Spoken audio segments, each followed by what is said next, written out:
ഇപ്പോഴുള്ള പലരുടെയും പേര് കേൾക്കുമ്പോൾ ആ കുഞ്ഞ് ആണാണോ പെണ്ണാണോ എന്ന് പോലും നമുക്ക് തിരിച്ചറിയാൻ പറ്റില്ല. മത്തായി എന്ന് പറഞ്ഞാൽ നമുക്കൊരു സംശയവും വേണ്ട, ഏലി എന്ന് പറഞ്ഞാൽ ഒരു സംശയവും വേണ്ട. പക്ഷേ അല്ലാത്ത പേരുകളെല്ലാം വരുമ്പോൾ നമ്മളൊരു വിശുദ്ധമായ പൈതൃകം വെറുതെ തമാശന് കളയുകയാണ്.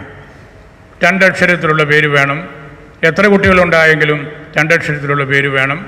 പിന്നീട് ഒരു തലമുറ കഴിയുമ്പം ഈ കുഞ്ഞ് ആരുടെ മകനാണ്, ഇതിൻ്റെ പാരമ്പര്യം എന്താണ്, ഇവൻ്റെ അപ്പനാരാണ്, ഇവൻ്റെ വല്യപ്പനാരാണ്, ഇതൊന്നും നമുക്ക് തിരിച്ചറിയാൻ പറ്റാത്ത വിധത്തിൽ നമ്മൾ കണ്ട സിനിമാ പേരുകളും ഓമനപ്പേരുകളും, വീട്ടിൽ വേറൊരു വിളിപ്പേര് കൊടുക്കുന്നതിന് കുഴപ്പമൊന്നുമില്ല.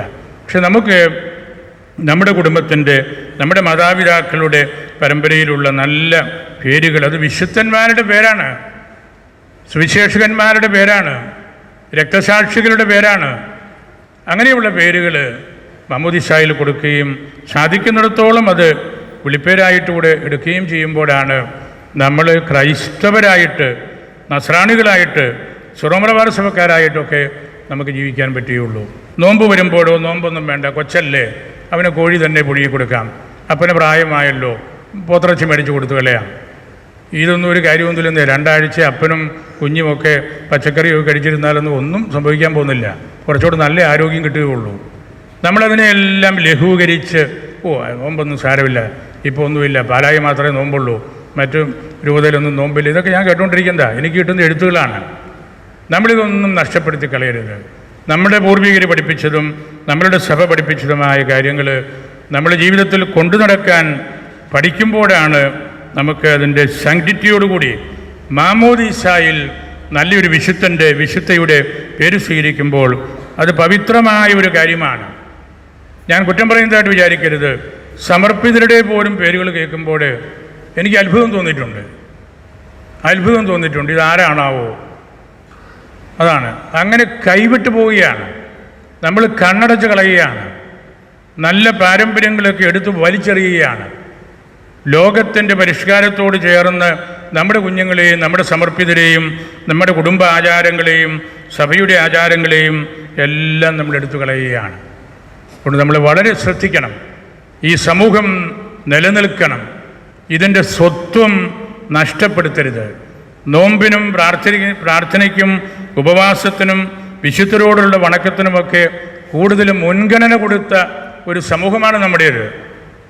ആ ഒരു യാഥാർത്ഥ്യം നമ്മൾ തിരിച്ചറിയുമ്പോഴാണ് ഇത്തരത്തിലുള്ള തിരുവചനങ്ങളുടെ പ്രായോഗികമായ കാര്യങ്ങളിലേക്ക് നമ്മൾ കടന്നു വരിക എന്ന സത്യത്തിൽ നമ്മൾ നിൽക്കുന്നത്. നന്നായിട്ട് ജീവിക്കുമ്പോൾ കർത്താവ് നമ്മുടെ കൂട്ടത്തിൽ എപ്പോഴും ഉണ്ടായിരിക്കും. കർത്താവിൻ്റെ ആ ഒരു മഹത്വമാണ് നമ്മൾ കൂട്ടത്തിൽ കൊണ്ടുനടക്കേണ്ടത്. നല്ല പേര് പറയുമ്പോൾ നാവിൻ്റെ കെട്ടഴിയും. സക്കറിയായ്ക്ക് അതാണല്ലോ സംഭവിച്ചത്. എൻ്റെ മകനെ യോഹന്നാൻ എന്ന് പേര് പെടണം, ദൈവം കൃപയായിരിക്കുന്നവനെന്നുള്ള പേര് കൊടുക്കണം എന്ന് അദ്ദേഹം എഴുതി കൊടുത്തപ്പോൾ ആ പേര് എഴുതിയപ്പോൾ നാവിൻ്റെ കെട്ടഴിഞ്ഞു. മകനെ യോഹന്നാൻ എന്ന് വിളിക്കുമ്പോൾ, മത്തായി എന്ന് വിളിക്കുമ്പോൾ, അന്തോണി എന്ന് വിളിക്കുമ്പോൾ, നമ്മുടെ ഇടവക ഏതാണല്ലോ അന്തോണീസിൻ്റെ നാമത്തിലാണ്. വേദപണ്ഡിതനായിരുന്നു, താപസനായിരുന്നു, പരിശുദ്ധ കുർബാനയുടെ വലിയ ഒരു പ്രചാരകനായിരുന്നു, ലിറ്ററജിയെക്കുറിച്ച് ഒരുപാട് ക്ലാസ്സുകൾ എടുത്ത് പാശ്ചാത്യ ലോകത്തെ പഠിപ്പിച്ചവനാണ്. വലിയ മാർക്കറ്റിലൊക്കെ പോയി ജനങ്ങളോട് സുവിശേഷം പ്രസംഗിച്ചവനാണ്. സാമൂഹ്യ പ്രവർത്തകനായിരുന്നു. അതെല്ലാം ദൈവവചനത്തിലും പരിശുദ്ധ കുർബാനയിലും ആഴത്തിലുള്ള ബന്ധം സ്ഥാപിച്ചതുകൊണ്ടാണ്. ഈ ഇടവക നമുക്ക് നൽകുന്ന സന്ദേശവും അതാണ്. ഈ മാമോദീസ, യോഹന്നാൻ്റെ മാമോദീസ നമുക്ക് നൽകുന്ന സന്ദേശവും അതാണ്. മാതാപിതാക്കളോടുള്ള വിധേയത്വം, കുടുംബ പാരമ്പര്യങ്ങളോടുള്ള നമ്മുടെ ആഴമായ ബന്ധം, അതൊക്കെ നമ്മൾ കാത്തു സൂക്ഷിക്കുമ്പോഴാണ് കർത്താവിൻ്റെ കരം നമ്മുടെ മേൽ ഉണ്ടാകുന്നത്, കർത്താവ് നമ്മുടെ കൂട്ടത്തിൽ ഉണ്ടാകുന്നത്. നമ്മുടെ കുഞ്ഞുങ്ങളെ ദൈവം വേണമല്ലോ സംരക്ഷിക്കാനായിട്ട്. അവർ മത്തായിയും മർക്കോസും ലൂക്കായും ജേക്കബോക്കയായിട്ട് നടക്കുമ്പോൾ ദൈവം അവരെ സംരക്ഷിച്ചുകൊള്ളും.